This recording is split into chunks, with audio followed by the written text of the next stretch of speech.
Doraemon Nobita के जख्म साफ कर रहा था क्योंकि बेचारे नोबिता के साथ फिर हुआ 3 बार बदकिस्मती का अटैक। पहले जियान ने पीटा, फिर एक आवारा कुत्ते ने काट लिया और ऊपर से पानी की नाली में भी गिर गया। डोरेमोन से उसका हाल देखा नहीं गया। उसने मदद करने का सोचा और निकाल लाया अजय ढाल। बस इसे जेब में रखो और तुम्हारे चारों तरफ 1 मीटर का अदृश्य कवच बन जाएगा। ये ढाल बिल्कुल सोने की ढाल जैसी है, न चाकू न तलवार, कुछ भी असर नहीं करता। असल में ये फ्यूचर पुलिस इस्तेमाल करते हैं। नोबिता जैसे ही उसे लेने गया, डोरेमोन ने तुरंत वापस रख लिया। उसने कहा अगर तुम ये इस्तेमाल करोगे तो घमंडी हो जाओगे और असल में मजबूत भी कभी नहीं बन पाओगे। इतना कहते ही खिड़की से एक बेसबॉल सीधा नोबिता के सिर पर आ लगी। सच में ये बच्चा कितना बदकिस्मत है। डोरेमोन से अब और सहा नहीं गया। उसने नोबिता को ढाल इस्तेमाल करने दे दी। नोबिता ने जेब में रखा स्विच ऑन किया और अचानक डोरेमोन ही दूर उछल गया। नोबिता खुद भी हैरान रह गया। अब सच में उसके पास सोने की ढाल थी। इसी बीच माँ स्नैक्स लेकर आई। सबको एक एक केक मिला। डोरेमोन ने अपना उठा लिया पर नोबिता का हाथ उसके केक तक पहुँच ही नहीं पाया। माँ ने केक जमीन पर रख दिया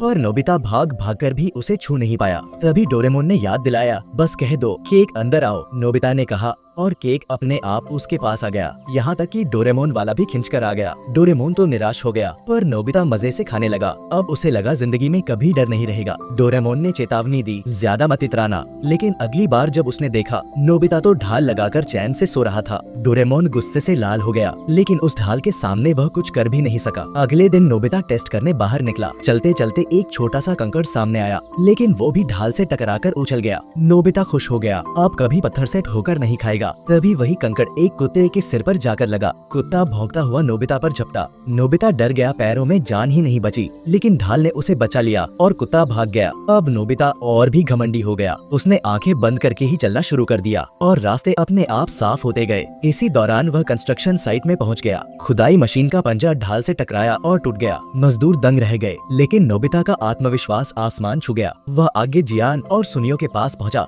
जो गेम खेल रहे थे। नोबिता अकड़कर पूछने लगा, क्या कर रहे हो? सुनियो ने कहा, तुम्हें खेलने नहीं देंगे। नोबिता ने तुरंत मुंह बनाना शुरू कर दिया। गुस्से में दोनों उस पर टूट पड़े लेकिन ढाल से टकराकर दूर जा गिरे। उन्होंने फिर कोशिश की, मुक्के और लातों की बरसात कर दी लेकिन बेकार। दोनों थककर गिर पड़े। नोबिता ने उन्हें धक्का दिया, वे नदी किनारे गिर पड़े और ऊपर से नोबिता ने उन्हें चिढ़ाना भी शुरू कर दिया। गुस्से में जियान और सुनियो ने पत्थर उठाए और फेंके लेकिन ढाल से टकराकर वापस उन्हीं पर आ गिरे। नोबिता ने मौका पाकर गेम मशीन छीनी लेकिन ढाल के कारण हाथ तक नहीं पहुंच पाया। उसने कहा, गेम मशीन अंदर आओ, और देखते ही देखते सुनियो के हाथ से गेम मशीन उसके पास आ गई। अब तो सच में नोबिता जियान जैसा बन गया था लेकिन डोरेमोन को ये सब गलत लगा। डोरेमोन भागता हुआ आया और कहा, तुम बहुत ज्यादा कर रहे हो, ये ढाल मुझे वापस दो। पर नोबिता कहाँ मानने वाला था। वह भाग निकला। डोरेमोन उसके पीछे दौड़ता रहा। गलियों में भागते भागते नोबिता ने दीवारें तोड़ दी, सड़कें बिगाड़ दी और पूरा मोहल्ला तहस नहस हो गया। आखिर वह पहाड़ों की तरफ भागा। डोरेमोन पीछे ही रहा लेकिन इस ढाल ने सचमुच रास्ते की हर चीज तबाह कर दी। अचानक नोबिता रुक गया। डोरेमोन सीधे उससे टकराया और दूर जा गिरा।